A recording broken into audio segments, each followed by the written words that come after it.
हरे कृष्ण।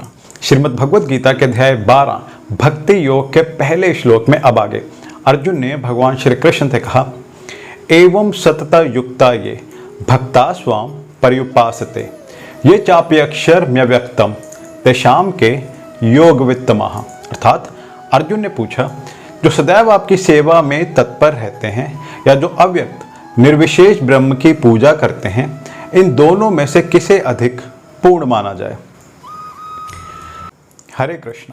श्रीमद् भगवद गीता के अध्याय 12 के दूसरे श्लोक में अब आगे भगवान श्री कृष्ण अर्जुन से कहते हैं कि मया वेश्य मनो ये माम नित्य युक्ता उपासते श्रद्धया परियोपेता स्ते में युक्त तमामतः।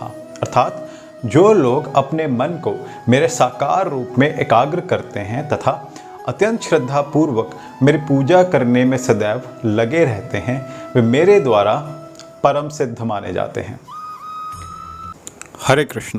श्रीमद् भगवद गीता के अध्याय 12 के तीसरे तथा चौथे श्लोक में अब आगे भगवान श्री कृष्ण अर्जुन से कहते हैं कि ये त्वक्षरम अनिर्देशम अव्यक्तम परिपासते सर्वत्र गम चिंत्यम च कूटस्थम चलम ध्रुवम सन्नियम ये इंद्रिय ग्रामम सर्वत्र संबुद्धयः ते प्राप्नुवन्ति मामेव सर्वभूत हिते रतः।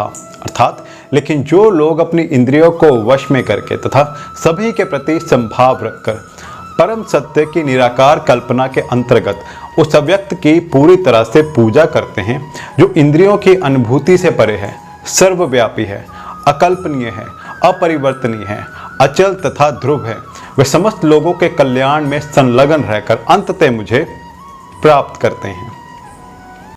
हरे कृष्णा। श्रीमद् भगवद गीता के अध्याय 12 के 5वें श्लोक में अब आगे भगवान श्री कृष्ण अर्जुन से कहते हैं कि क्लेशोधिकतरस्तेषाम अव्यक्तासक्त चेतसाम अव्यक्ता ही गतिर दुखम देहवत फिर वाप्यते। अर्थात जिन लोगों के मन परमेश्वर के अव्यक्त निराकार स्वरूप के प्रति आसक्त हैं, उनके लिए प्रगति कर पाना अत्यंत कष्टप्रद है।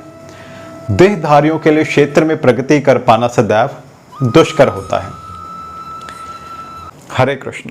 श्रीमद् भगवद गीता के अध्याय 12 के 6 तथा 7वें श्लोक में अब आगे भगवान श्री कृष्ण अर्जुन से कहते हैं कि ये तो सर्वाणि कर्माणि मयि सन्न्यस्य मत्परः अनन्येनैव योगेन माम ध्यायन्त उपासते तेषामहं समुद्धर्ता मृत्यु संसार सागरात् भवामि न चिरात् पार्थ मयि आवेशित चेतसाम। अर्थात जो अपने सारे कार्यों को मुझ में अर्पित करके तथा अविचलित भाव से मेरी भक्ति करते हुए मेरी पूजा करते हैं और अपने चित्तों को मुझ में स्थिर करके निरंतर मेरा ध्यान करते हैं, उनके लिए हे पार्थ मैं जन्म मृत्यु के सागर से शीघ्र उद्धार करने वाला हूँ।